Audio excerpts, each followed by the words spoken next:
मांग संख्या 16 आबकारी और मांग संख्या 26 चिकित्सा पर बहस हो रही है। जिस माहौल में बहस हो रही है, मैं लंबा समय इसलिए नहीं लूँगा कि आज का जो राजनीतिक वातावरण बना है, कुछ लोग उल्लास और उत्सव में शामिल होना चाहते हैं, कुछ लोग अपने गम को गलत करना चाहते हैं। सभापति महोदय, मैं आपसे बात करूं इससे पहले मेरा आपसे निवेदन है, इस सदन की बड़ी सुदृढ़ परंपराएं रहे हैं, नियम रहे हैं। सदन का सत्र जब चलता हो तो कोई भी नीतिगत घोषणा सदन चलते हुए सदन के बाहर नहीं की जा सकती। इसमें अध्यक्षीय फैसले हैं, मैं लंबा समय इसलिए नहीं लूँगा, मैं सिर्फ फैसला आपके सामने टेबल कर दूंगा। 10 दिसंबर 1959 का फैसला है, सतीश चंद्र जी अग्रवाल ने इस संबंध में मामला उठाया। फिर 30 दिसंबर 1979 में मानिक चंद जी सुराणा ने उठाया। फिर 22 सितंबर 1977 को परशुराम जी मदेरणा ने उठाया। ये मैंने इसलिए मामला कहा मंत्री महोदय कि आपने आबकारी एवं मद्य संयम नीति 2022-23 एवं 23-24 में अपने पत्र क्रमांक वित्त आब 2020 में 7 मार्च को एक नोटिफिकेशन जारी हुआ है। मैंने सारे जब से सदन आहूत हुआ है, इस सदन में जो भी आपकी टेबल हुई है, यहाँ आपका नोटिफिकेशन टेबल हुए हैं, उन सबको पढ़ने के बाद मैं यहाँ आया हूँ और उसमें आपने बड़े नीतिगत फैसले कर लिए। आपने शराब की गारंटी धरोहर राशि का फैसला कर लिया, आपने उसके अंदर प्राप्त अधिकतम बीड की राशि का फैसला कर लिया। मैं समझता हूँ ये सदन की परंपराओं का, सदन का अपमान है, अध्यक्षीय निर्णयों का अपमान है। मैं सभापति महोदय आप पर ही छोड़ता हूँ कि आप इसमें क्या निर्णय करते हैं। सभापति महोदय, जब सरकार बनी थी तब आपने मद्य संयम नीति लागू करने की बात की और पूर्ववर्ती सरकार पर आपने ये कहकर आरोप लगाया था कि पूर्ववर्ती सरकार में शराब की दुकानें बहुत खोली गई। मंत्री महोदय, अब आप बताएं, अभी आपने जो कंपोजिट के नाम पर, कंपोजिट दुकान के नाम पर जो राजस्थान में 1000 शराब की दुकानें थी, आपने बढ़ाकर 7666 यानी 6666 दुकानें खोल डाली। मैं समझता हूं इससे बुरी कोई बात और नहीं हो सकती। यह शराब के विक्रय को बढ़ावा देना है। मैं ये मानता हूं आबकारी एक्साइज रेवेन्यू एक बहुत बड़ा कंपोनेंट है। आपने इस वर्ष 1500 करोड़ का रखा है, 15,000 करोड़ का रखा है। पिछली बार आपका 13,250 करोड़ का था। पर मैं समझता हूं कि आप अगर इस प्रकार एक साथ इस राजस्थान के अंदर शराब की दुकानें बढ़ाएंगे तो फिर किस मुंह से आप मद्य संयम नीति की बात कर रहे हैं। इतने ऐसी मत आपको नहीं होना चाहिए। और आपने दूसरा बड़ा काम किया। पहले सभापति महोदय आप तो साक्षी रहे, कुछ ही परिवारों की सल्तनत थी, पूरे राजस्थान के जितने भी शराब का व्यवसाय था उनके कब्जे में था। मैं धन्यवाद देना चाहूंगा तत्कालीन मुख्यमंत्री जी को, एक नई योजना लेकर आए, एकल दुकान लॉटरी सिस्टम से आवंटित करने की। आपने अचानक बदल दी। आपने बदलकर ई टेंडरिंग ऑक्शन नीति लागू करी। मैं समझता हूं यह आपने जो 2021-22 से आपने नई नीति लेकर आए, आपका जो आबकारी राजस्व था, जो आपका रेवेन्यू था 13,250 करोड़ में, मेरे पास 1 जनवरी तक के आंकड़े हैं, 8,748 करोड़ आपको मिला है। और इससे पहले जब आप एकल दुकान में, जिसमें हजारों बेरोजगार अपनी किस्मत को आजमाते थे, जिसकी दुकान खुलती थी वो उस व्यवसाय से जुड़ता था। मंत्री महोदय, मैं आपसे निवेदन करना चाहूंगा, 30,000 रुपये उस समय सभापति महोदय एक आवेदन पत्र का शुल्क था और उसके अनुसार सिर्फ आवेदन पत्र के शुल्क पर 2019-20 में 4,25,000 राजस्थान सरकार को पैसा मिला, 1,050 करोड़ रुपए सिर्फ आवेदन शुल्क पर, एप्लीकेशन शुल्क की बात कर रहा हूं। 2020-21 में 3,50,000 लोगों ने अप्लाई किया और 800 करोड़ का मिला। आप नई नीति लेकर आए, आपको क्या मिला? जो जिस उस समय जो लॉटरी सिस्टम से दुकान थी, लाखों लोग अप्लाई करते थे, दुकान के लिए कोशिश करते थे, आपके 12,000 आवेदन आए, आपको 75 करोड़ का मात्र राजस्व मिला। मैं समझता हूं पिछले दरवाजे से आप किसकी मदद करना चाहते हैं, क्यों मदद करना चाहते हैं? प्रसादी लाल जी, माननीय मंत्री महोदय, मुझे आपसे उम्मीद नहीं थी। आपको 4 बार ई बिड को बढ़ाना पड़ा क्योंकि आपके पास पर्याप्त रजिस्ट्रेशन नहीं हुआ। और मैं निवेदन करूं, मैं उस बात को लंबी नहीं करूंगा, पर यह आबकारी नीति ये आबकारी बंदोबस्त जो आपने अब लेकर आए हैं इन दो वर्षों में 2021 22 20 21 22 23 का रही है, किसका फायदा करने के लिए लेकर आए? मैं आपसे पूछना चाहता हूं, ये जो आपने सब शराब व्यवसायियों को कह दिया RML दारू, मैं समझता हूं रसद मंत्री जी आप मेरे को कलेक्ट करेंगे, राजस्थान मेड लिकर, ये लिकर कौन बनाता है? दो इंडस्ट्री, एक तो है RN प्रोडक्ट और एक है NV डिस्टिलरी। आपने ठेके से नीति के अंदर लिख के दे दिया कि 30% आपको RML मदिरा बेचनी पड़ेगी। कौन है इसके मालिक? मैं समझता हूं ये RN प्रोडक्ट और NV डिस्टिलरी, ये रुचिर पारिक जी का अपने, अगर उनकी रुचि के अनुसार नीतियां बनाएंगे। बंद करो सभा मंत्री महोदय, ये जोधपुर खेलना बंद करो आप। और मैं निवेदन करूं आपकी आबकारी नीति बिंदु संख्या 3.10.4, आपके अधिकारियों को कह देना गलत हो तो मुझे बता दें। आपने RML शराब बनाने वाली निजी डिस्टिलरी की बोटलिंग में जो पहले 6 रुपए थी उसको 5 रुपए कर दिया। क्यों जी? इसने मांग की आपसे, और आपने कितना फायदा कर दिया? क्योंकि इस सारे खेल में सिर्फ 2 इंडस्ट्री है।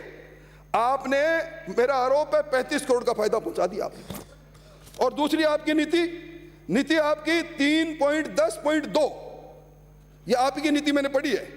RML और देसी शराब में 10 रुपया पेटी बढ़ा दी। RML में जो बनाने वाला है कि प्रतिपक्ष का नेता, इसलिए 30 रुपये बढ़ा दी। 100 करोड़ का फायदा। क्यों? आप अपने इस राजस्व एकत्रित करना है कि राजस्थान की जनता को आप एक तरफ एक दारू RML की दारू पिलाने के लिए मजबूर कर रहे हो और दूसरी तरफ पिछले दरवाजे से उनकी मदद कर रहे हो। और ये आपकी आबकारी नीति का बिंदु संख्या 10, ये गंगानगर शुगर मिल को आप जानते हो मंत्री महोदय, गंगानगर जिले के अंदर जितना गन्ना उत्पादक किसान करता है उसका गन्ना भी खरीदती है। और ये 1956 से लगातार लाभ में है। इसके पास देसी शराब का खरीदने का सिंगल होलसेल एकाधिकार था। अब आप किसको दे रहे हो?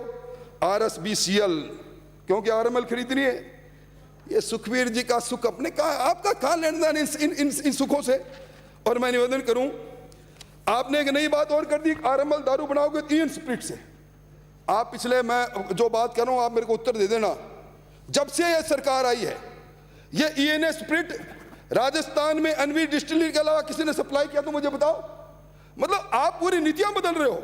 इसको कहते हैं संस्थागत भ्रष्टाचार। और आपने अब क्या रखा है?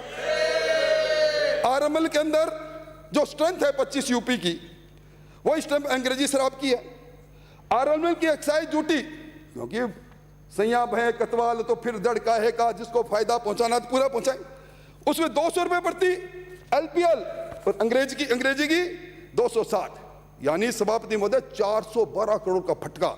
यह मैं इसलिए कह रहा हूं कि मेरे पास वो आंकड़े कितनी शराब बेची गई। और अब आप MNC योजना लेकर आए, बजट में कराए ना, बजट पैरा 170 में आपने कहा कि जो 31 मार्च 2014 तक समस्त बकाया प्रकरणों मूलधन में छूट देंगे। और उसके बाद आपने कह दिया कि ये जो 31 मार्च 2021 में तो अब प्रकरणों में ब्याज में 7% की छूट देंगे। क्यों? जिस ठेकेदार ने ठेका लिया, जमीन मॉर्गेज की उसने, अपनी सोलवेंसी है उसकी, बैंक गारंटी है, आप किसको फायदा पहुंचाने के लिए आपकी निगाह कहां है? और मैं अगर कहूं कहीं पे निगाहें कहीं पे निशाना तो अतिशोक्ति नहीं होगी। इसलिए सभापति महोदय, मैं सलाहकार 9 रत्नों में चमकता हुआ रतन, मैंने इनके चेहरे की फीका पड़ता चेहरा उस समय देखा। आप पुलिस हेडक्वार्टर पर गए, लिस्ट लेकर गए, ये 25-24 थाने हैं, ये थानों में थानेदार पुलिस हेडक्वार्टर लगातार आ रहे हो, स्मगलिंग करते हैं। मैं सही कह रहा हूं, सिरोही से आने वाले माननीय सदस्य, मैंने पहली बार देखा है। तस्कर की शराब पकड़ो, चलो पकड़ो, और उसमें आधी वापिस तस्करों को बेच दो। ये खेल नहीं खेला, अभी भी चल रहा है। मैं समझता हूं इस पर देखना चाहिए, क्योंकि ये एक जालौर में धानोली गांव है, 7 वर्ष से उन्होंने शराबबंदी कर रखी है, पर 156 करोड़ का ठेका गया, क्योंकि बिल्कुल बॉर्डर पर है। यह आपकी खुद के सिरोही में, आपकी कॉन्स्टिट्यूंसी का गांव बोल रहा हूं मैं, 3000 की आबादी और 54 करोड़ का ठेका। और सभापति महोदय, मैं अब मेरी बात दूसरी तरफ ले जाऊंगा, पर आखिर में कहूंगा, एक नवजीवन योजना इसलिए बनाई गई थी कि अवैध शराब, दुख्यांत क्या हुई आपका, मैं उसमें आपका एक्सपर्ट कमेंट्स के लिए कुछ नहीं कहूंगा। मुझे आपके स्ट्रेट फॉरवर्ड बातें करने के लिए मैं आपका बिल्कुल आशिक हूं। आपने बड़ी अच्छी बात की कि जहरीली शराब पीते क्यों, अंग्रेजी शराब पियो अपना आप ठीक हो जाएगा। कितनी बड़ी समस्या का एक झटके में समाधान। मैं समझता हूं बहुत ठीक किया, पर कम से कम नवजीवन योजना, इस योजना में 1% आप टोटल एक्साइज राजस्व का आपको खर्च करना है, उसको तो कम से कम खर्च करने तो मैं समझता हूं अच्छा होगा। इसलिए सभापति महोदय, इन बातों के साथ मैं मंत्री महोदय उन बातों को नहीं दोहराऊंगा जो बातें मुझसे पहले बहुत लोगों ने कह दी। इस बार निश्चित तौर पर हम जब बात करते हैं 9 करोड़ 52 लाख लोगों को वैक्सीनेट कर दिया, 5 मिनट में समाप्त करें, तो मैं समझता हूं कि निश्चित तौर पर इस बात को यह कहने में संकोच नहीं करनी चाहिए वैक्सीनेशन आई कहां से। आपको प्रधानमंत्री जी को धन्यवाद देना चाहिए। मैं उस बात को कहकर भी सनसनी फैलाना नहीं चाहता कि 1500 वेंटिलेटर, प्रधानमंत्री केयर के वेंटिलेटर खराब सिर्फ राजस्थान में देखे गए, पूरे हिंदुस्तान में वेंटिलेटर गए, और वो मंत्री महोदय के समधी के हॉस्पिटल में कैसे ठीक हो गए जी, किराए पर दिया था अपन ने। ये सारे अनुत्तरित सवाल है।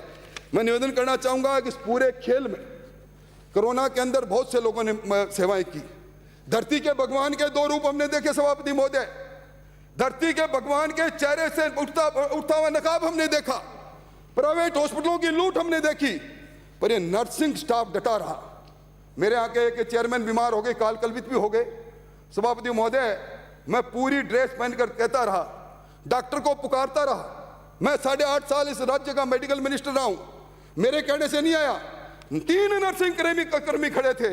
इसलिए मंत्री महोदय, ये जो राजस्थान के ANM LHB जिनकी ग्रेड पे 2800 से 3600 है, अपना पद ना बदलना चाहते हैं, सिर्फ सीनियर हेल्थ नर्सिंग ऑफिसर इस बंदे ने कर दिया, ग्राम सेवक ग्राम विकास अधिकारी कर दिया। वो ग्राम विकास अधिकारी जो लगाता है नेम प्लेट, छोटे ऐसे अक्षर में RR लिखता है। मैं चाहता हूं PR लिखा जाए, इसलिए आप इस काम को भी करें। और सभापति महोदय, मैं इस बात को लंबी नहीं कहूंगा, मुझे कहने को तो बहुत था, परंतु मैं ये जरूर कहूंगा आपसे कि ये जो अभी रिपोर्ट आई है internal governmental panel on climate exchange, मेरे को 3 मिनट दे दें साहब। यूएनओ की ताजा रिपोर्ट, उसमें लिखा है सभापति महोदय कि जो औद्योगिकरण के शुरुआत से लेकर अब तक 125 वर्षों में वैश्विक तापमान 1.25% बढ़ गया। ऑक्सीजन की कमी पूरे वातावरण में हो गई। माउंट एवरेस्ट के ग्लेशियर पीछे पिघल गए। और मैं समझता हूं इस रिपोर्ट के में यह कहा गया साइनो बैक्टीरिया बढ़ेंगे, ये जहरीले हैं, और भारत, एशिया, यूरोप, अफ्रीका में अल्फा टॉक्सिन फैलेगा, ये कैंसर फैलाता है। आज जलवायु पॉल्यूशन, मैं समझता हूं, मैं एक निवेदन करके बात समाप्त करूंगा, ये नॉन कम्युनिकेबल डिजीज। आज राजस्थान के अंदर जो NFS का 5th का जो सर्वे आया है, टोटल मौत में 61.6% लोग मरते हैं। Non communicable disease, diabetes, hypertension, cancer, हृदय रोग से जुड़ी हुई बीमारियां।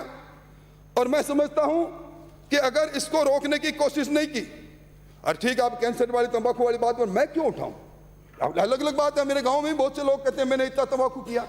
मैं एक बार स्वास्थ्य मंत्री था और एक माननीय मुख्यमंत्री भैरव सिंह जी शेखावत के साथ एक कार्यक्रम में था, वहां बात चली कि गुटखे से कई बीमारियां होती हैं। उन्होंने खड़ा होकर कहा मैं जब गुटखा 1 क्विंटल से ज्यादा कई क्विंटल खा गया। मैं उस बात पर आपकी उस बुद्धिमत्ता के कोई नहीं करूंगा, पर मैं ये जरूर कहूंगा, ये 16 जिलों में, जिसमें मेरा जिला भी है, हम इंदिरा गांधी नहर का परियोजना का पानी पीते हैं। कितने बार यहाँ इस सदन के अंदर जलंधर फगवाड़ा के बाद मेन कैनाल के अंदर सीवरेज और ड्रेनेज का पानी डाला जाता है, वो पानी हम पीते हैं। मैंने अभी एक रिपोर्ट पढ़ी, उसमें कहा गया कि इस पानी में मरकरी है, निकल है, क्रोमियम है, इनसे कैंसर फैलता है। एक सर्वदलीय हम साथ चलेंगे, रुकवाओ इसको आप। और मैं समझता हूं कि इसी प्रकार सभापति महोदय आपके चोमू में या आपके जयपुर के पास, जोधपुर के पास, ये गंदा पानी से धड़ल्ले से सब्जियां पैदा की जाती है और इनमें हैवी मेटल्स है। ये हैवी मेटल्स इस सब्जी खाने वालों को हृदय रोग की तरफ ले जाते हैं, कैंसर की तरफ ले जाते हैं। मैं सिर्फ आपको सुझाव दूंगा और इसके साथ मैं समझता हूं कम समय में ज्यादा अपने अनाज पैदा करना चाहते हैं, केमिकल फर्टिलाइजर जो इस्तेमाल कर रहे हैं। अभी इसमें मुख्यमंत्री जी को धन्यवाद दूंगा, उन्होंने 600 करोड़ का राजस्थान ऑर्गेनिक मिशन चालू किया है।